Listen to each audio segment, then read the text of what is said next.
5.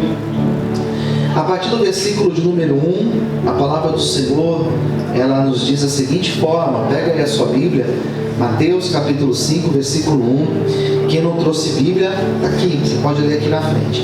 A palavra do Senhor diz assim: Jesus, vendo a multidão, subiu ao monte e, assentando-se, aproximaram-se dele os seus discípulos. 2. Abrindo a boca, os ensinavam, dizendo. Agora vai começar o ensinamento de Jesus.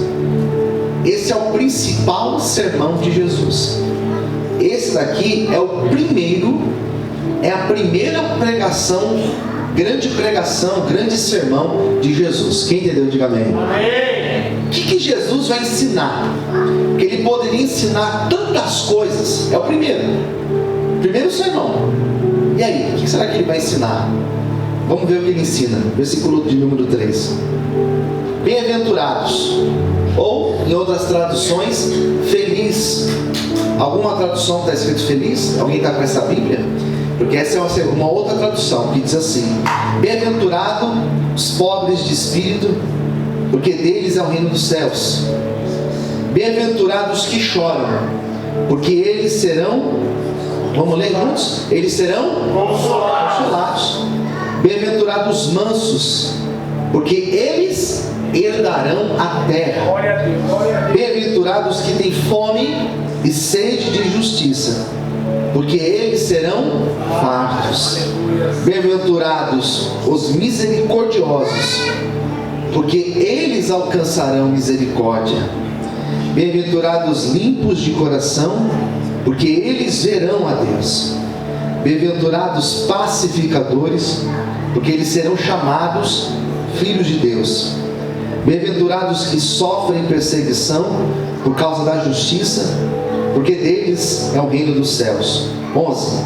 Bem-aventurados sois vós quando vos injuriarem e perseguirem, e mentindo disserem todo mal contra vós, por minha causa. Exultai e alegrai-vos, porque grande é o vosso galardão nos... Vamos lá, gente, nos... Lá nos céus, né? Lá nos céus. Porque assim perseguiram os profetas que foram antes de vós. Vamos orar? Senhor, fala conosco nesta manhã. Esta, Senhor, é a hora da Tua palavra ser ministrada, Senhor. E eu te peço, Senhor, libere os céus sobre esta igreja. Traga nesse lugar, nesse ambiente, meu Pai, cura, mover, libertação, transformação através dessa palavra, Senhor. Tira agora todo impedimento, toda distração, tudo aquilo que queira roubar, meu Pai, a nossa palavra, a nossa conexão com o Senhor, meu Pai. E eu te peço, Senhor, nos abençoe, fale conosco, fale com quem assiste o culto agora. Usa a minha vida, Senhor, pela Tua infinita misericórdia, em nome de Jesus. Amém. E aplauda Jesus com forte.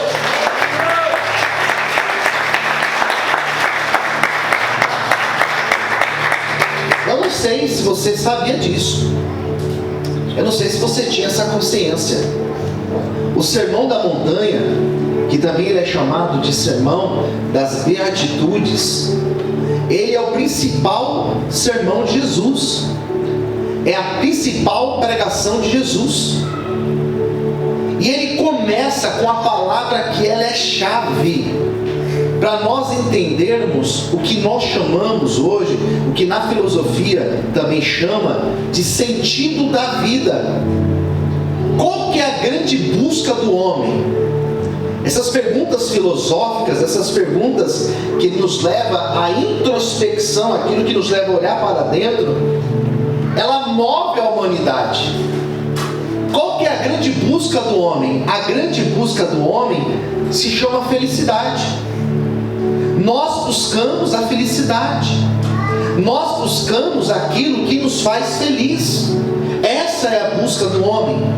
Se você parar para olhar tudo aquilo que a nossa vida vai girar em torno, ela gira em torno dessa máxima: ser feliz.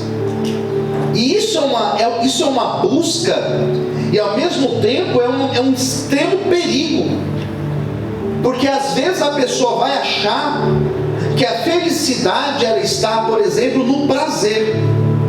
E os filósofos chamavam o prazer, né, essa pessoa que busca esse prazer acima de tudo como felicidade, ele vai chamar de hedoísmo. Quando a pessoa tem essa busca por esse prazer de forma exacerbada, ela se perde na vida.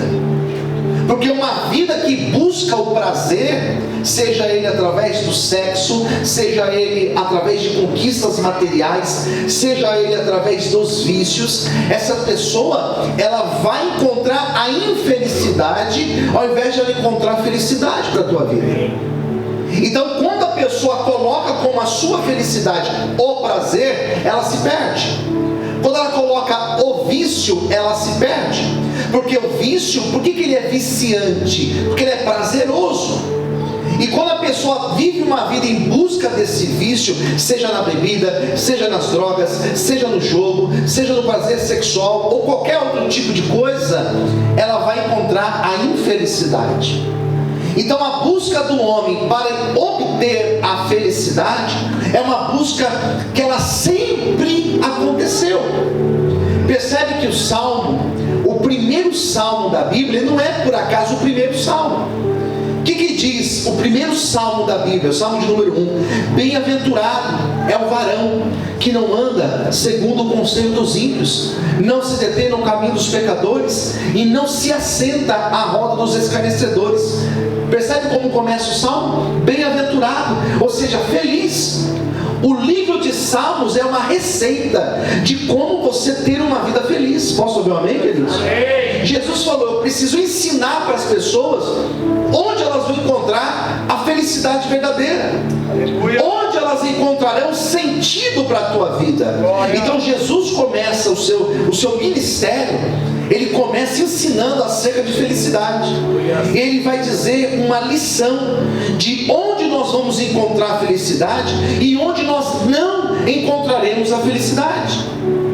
Muitas pessoas achavam que uma vida com Deus não é uma vida feliz, não é uma vida que tem prazeres, não é uma vida que tem alegria, mas a vida com Deus é uma vida de verdadeira felicidade. Quem concorda comigo, diga amém. Você pode aplaudir Jesus por isso. Louvado seja Deus. Então Jesus começa o seu sermão, ele começa o seu ministério, ele usa a tônica para dizer para nós sobre felicidade.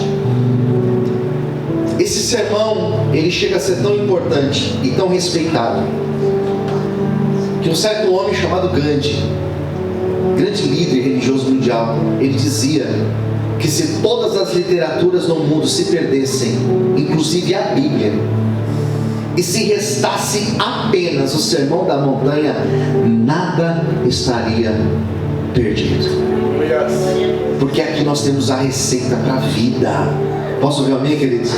O Sermão da Montanha fala sobre felicidade. Ele também fala sobre oração. Ele fala sobre jejum. Ele fala sobre dar esmolas. Ele fala que nós devemos chamar o nosso Deus de Pai. A oração do Pai Nosso está aqui dentro desse Sermão da Montanha. Esse Sermão da Montanha vai dizer que nós precisamos buscar em primeiro lugar as coisas lá do céu, e as demais coisas, elas serão acrescentadas na nossa vida. Ou seja, tem resposta para tudo. Mas eu não vou falar do sermão inteiro. Eu vou falar dos primeiros versículos. Eu quero falar desse começo do sermão, onde Jesus destaca a ideia da bem-aventurança, e tem tudo a ver com a nossa temática falando sobre cura.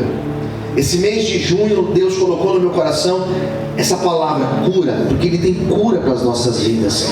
Já fala para o seu irmão do lado: Deus tem cura para você nessa manhã. Jesus falou nesse Sermão da Montanha como ser feliz. E ele vai começar dizendo no versículo de número 3: bem-aventurados aqueles que são pobres de espírito. Aqueles que são pobres de espírito, porque deles é o reino dos céus. Essa palavra pobre, ela tem uma carga semântica nela. Ela tem uma carga até de preconceito. Porque o ser pobre não é você ser luxuoso. Ser pobre não é você ser o centro. Ser pobre em muitos casos é você ser rejeitado, é você ser excluído. E é interessante que ele já começa, e ele poderia usar tantas palavras para falar sobre esse pobre de espírito. Ele poderia usar outros termos, mas ele usou pobre.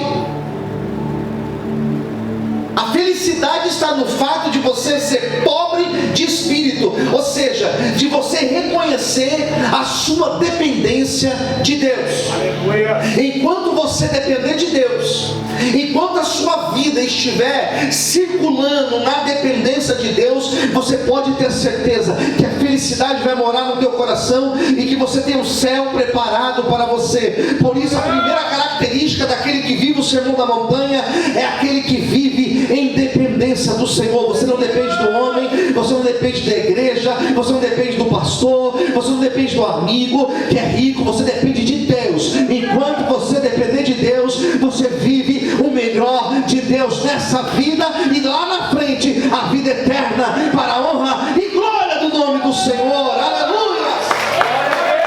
Aplauda o Senhor, querido.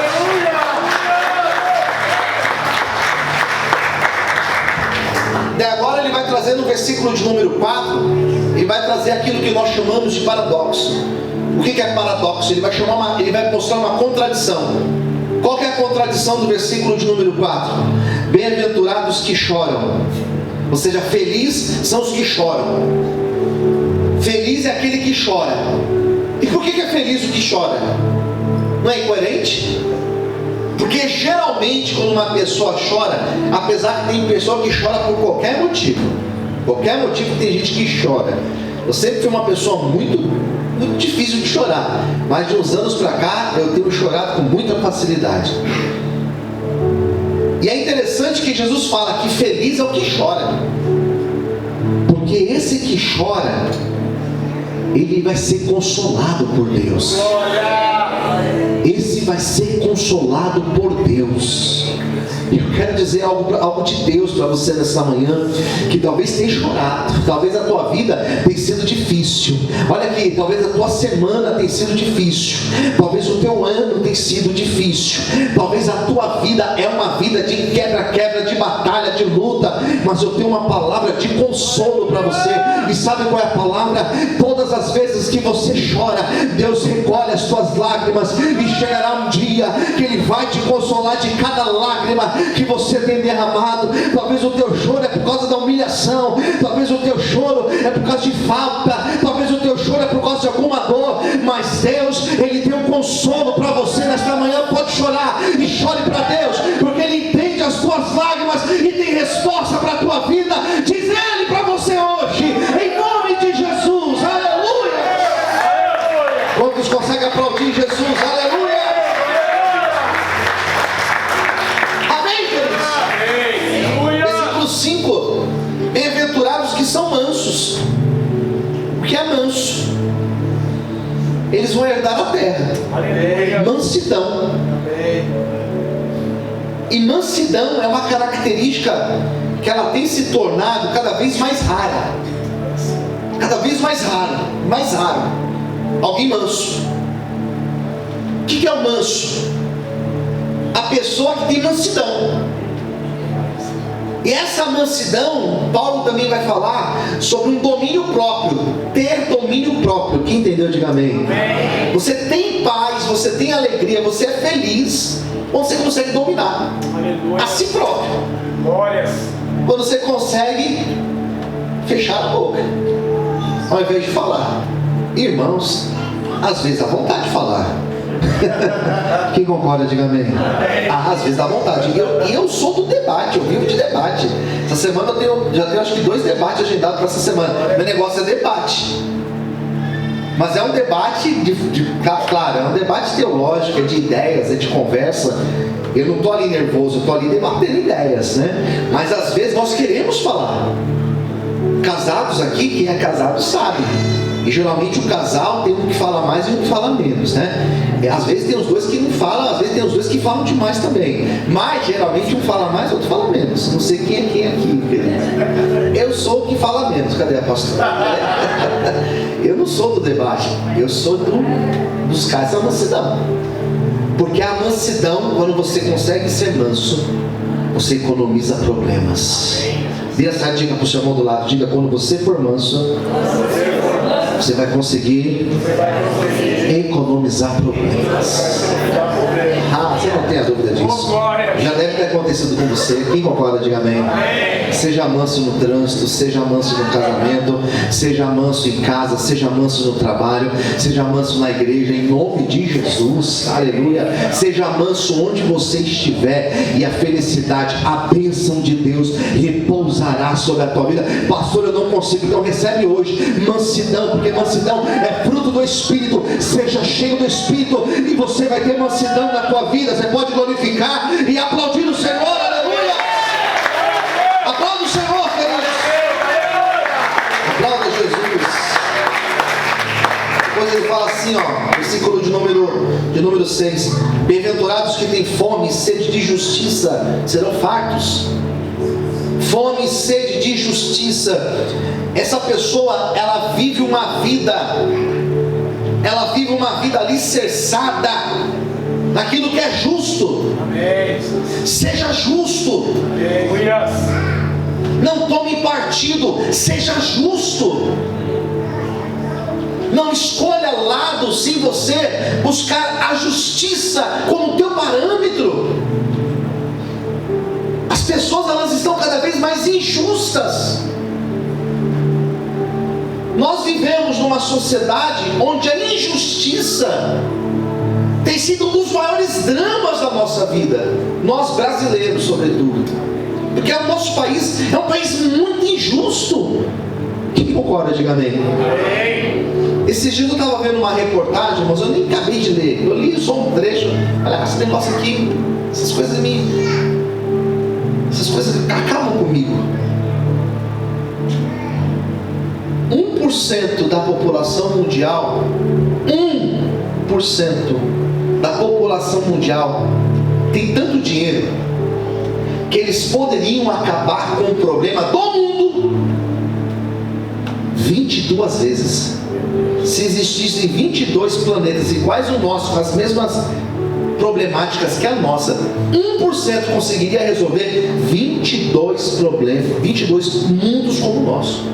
Por que não resolve? Não sei por que não resolve. Não sei por que não resolve. 1% da população resolveria o problema de 22 planetas como o nosso, e não haveria fome, e não haveria criança sem comida, sem roupa, sem água. Resolveria todos os problemas. Quem entendeu, diga amém. 1%. Ou seja, se você baseia a tua vida na justiça, se você é uma pessoa justa, a felicidade de Deus estará sobre a tua vida.